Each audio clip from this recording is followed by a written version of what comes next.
নমস্কার, আমি সত্যবার্তা থেকে মিলন কান্তি সিংহ বলছি। আজকে একটু তাড়াতাড়ি বলতে হবে, কারণ আছে নির্বাচন কমিশনের এর থেকে খবর পাওয়া গেছে যে ভোটার লিস্ট যে ম্যাপিং হয়েছে মাত্র 33%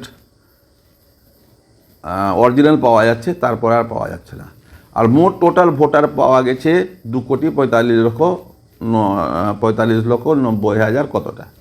এই হচ্ছে আমাদের রাজ্যের আর কিছু একটা সংবাদপত্র এবিপি আনন্দ যে একটা পোল করেছে সাধারণ মানুষের মধ্যে গিয়ে, তো সেই পোলের কী কী রেজাল্ট এসছে সেই জন্য এসআইআর নিয়ে সাধারণ মানুষ কি উদ্বিগ্ন?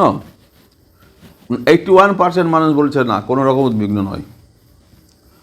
তাহলে নির্বাচন কমিশন ও বিজেপির মধ্যে আঘাত আছে কি? তো 23% মানুষ বলেছেন হ্যাঁ, 72% মানুষ বলছেন না, 5% বলছেন আমরা বলতে পারবো না। এই হচ্ছে। তারপরে হচ্ছে এসআইআরে বিভ্রান্তি ছড়াচ্ছে কে? তো 80% লোক বলেছে তৃণমূল, 8% বলেছে বিজেপি, 11% বলেছে না। তাহলে কি তৃণমূল কি হারের ভয়ে এর বিরোধিতা করছেন? 90% বলেছে হ্যাঁ, 9% বলেছে আমরা বলতে পারবো না। এই হচ্ছে তথ্য। আর এদেরকে জিজ্ঞাসা করা হয়েছে যে বিএলওদেরকে, ওরা বলেছেন 80% হ্যাঁ আমাদের প্রভাবিত করার চেষ্টা করবে, আর 20% বলেছেন না আমরা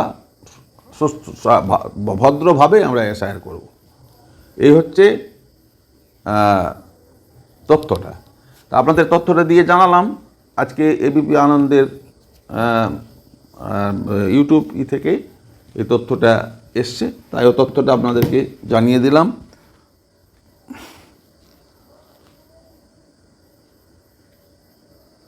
এই তো আপনার হচ্ছে যে সূত্র হচ্ছে #সঙ্গে সুমন 2025 ইউটিউব চ্যানেল, পোলিং প্রক্রিয়া এখনও চলছে। ইউটিউব চ্যানেল পোস্ট অপশান জানতে পারেন, আপনিও জানতে পারেন এই থেকে। আপনাদেরকে জানালাম, ভয়ের কোনো কিছু নেই। আর আমি ডাইরেক্ট বিএলের সঙ্গে আছে কথা বলেছি, কোনো ব্যাপার নাই।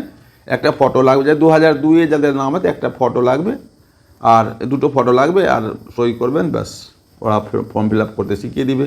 ছেলে মেয়ে বাইরে থাকলেও বাড়িতে আপনারা বাবা মা হয়ে করতে পারবেন, ওদের ফটোটা আনিয়ে নেবেন, ব্যাস। আর কোনো ব্যাপার। নমস্কার, আপনারা সকলে ভালো থাকুন, সুস্থ থাকুন।